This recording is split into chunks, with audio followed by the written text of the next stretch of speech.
Speaking of Thomas Aquinas, I wanted to get to some arguments against God's existence, and I think the most formidable one, at least emotionally and maybe even logically, is the problem of evil.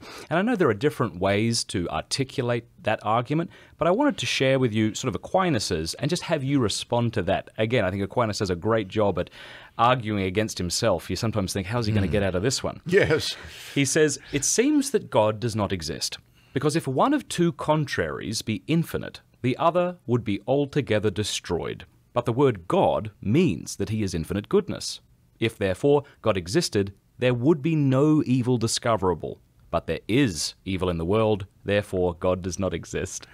That's a very metaphysical argument. That has nothing to do with why would God permit evil and suffering, which is the normal way we think of it. How could an all good That's right. all-powerful God... Yeah, we're offended or we're... Yes, allow these things. Why doesn't he intervene to prevent or stop it?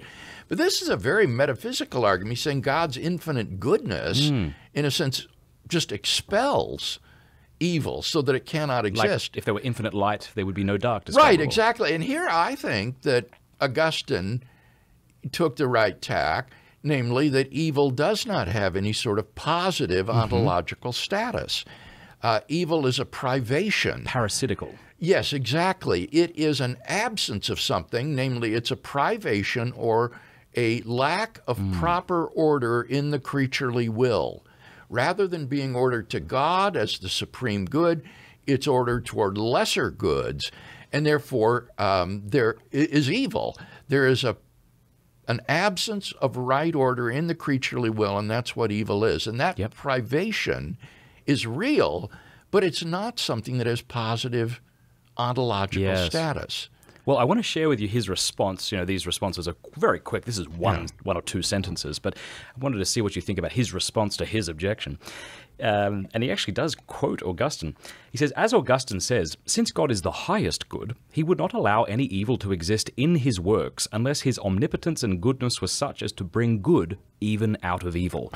This is part of the infinite goodness of God, that he should allow evil to exist and out of it produce good." What do you think of that as a response, and what might be a better response, at least in the sense of convincing Well, there others? he does seem to be addressing the question, why does God allow these things? Whereas I took his question to be more metaphysical and require that Augustinian answer that I gave. But beyond that point, to ask why does God allow it, well, I do think that is an expression of the goodness of God, that he gives freedom of the will to creatures so that they are significant moral agents, and that entails the risk that they may make bad choices. So I think that it is an expression of the goodness of God that he accords to creatures the freedom to disobey and thereby to bring about this privation in the world, which is evil. You know, certainly when you think of evils in the world that we can't seem to see how any good could come from them, it's quite troubling. Even the suffering of animals, you know. In Australia right now, you have a lot of forest fires, and these poor things are burning to death. It doesn't seem like there's any good that could come from that, or we can think of horrific things like sex slavery, or these sorts of things. It doesn't seem like a good God would allow it, does it? That's right, it doesn't. And I think that emotionally, this is very difficult. But logically, at least, there's no logical contradiction in saying that God has morally sufficient reasons for allowing these things to occur. The atheist would have to show that there's some kind of a logical impossibility in God's having a morally sufficient reason for allowing this to occur. And this is now generally acknowledged to be a burden of proof that no atheist can sustain. It simply lays a burden on his shoulders too heavy to be supported.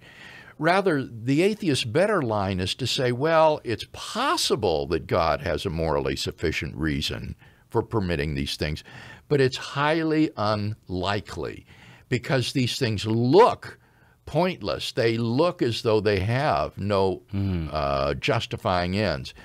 And here I think that the proper response, among many, is to point out that we're simply not in a position to make those kind of probability judgments with any confidence. We're limited in time and space, and intelligence and insight, and it might be that God's morally sufficient reason for allowing these forest fires in Australia might not emerge until 500 years from now into the future. In fact, when you think of such a major, devastating event, this is probably going to change Australian culture and the course of the future in Australia. It could have ramifications far-reaching into the future through the sort of ripple effect that any event sends through history, such that God would have, in the end, morally sufficient reasons for allowing this to occur. It's really actually the trivial events, like hitting my thumb with a hammer, that are harder to see why God would permit that. But for big events like the Holocaust or the tsunami several years ago or these Australian fires, it's not at all difficult to imagine that these could send a ripple effect through history that might be just earth-shattering and changing, so that God could well have morally sufficient reasons for allowing these. Now, what you'll be accused of saying, and what you're not saying, is that therefore the Holocaust was good. Right. That would be a consequentialist view. Some people and ethicists think that if something has good consequences, then the action itself is good. In other words, they think the end justifies the means. And I think we quite properly reject that kind of ethical theory, consequentialism. It is not true that the end justifies the means. It can be the case that there are certain events that are genuinely evil, but that are justly permitted and do, in fact, ultimately have good consequences. But those good consequences don't make the acts themselves good. Right. No Christian would say, because of the crucifixion, therefore the rebellion of Adam and Eve was good, because it ended well. Yes, that's correct. Or even that because Christ's crucifixion resulted in the salvation of so many people, that it was a good thing that the Romans did in torturing and crucifying him. No, that was evil. That was wrong, what they did. It was inhuman. But in the sovereignty of God, God has brought good out of that. And this is back to Aquinas, isn't it? This is just what Aquinas just said. Yes, It belongs to the sovereignty of God that he can bring good out of evil. Yes, exactly. Hey, if you enjoyed that clip, you will absolutely love the full interview, so click right there to enjoy the whole thing. Also, a big thanks to these groups who made that interview possible. Learn more in the show notes below about these guys. They're absolutely incredible, and honored to have them as sponsors. Oh, and also, if you haven't subscribed yet, click subscribe and then that bell button. That way YouTube will be forced to let you know when we put out more content.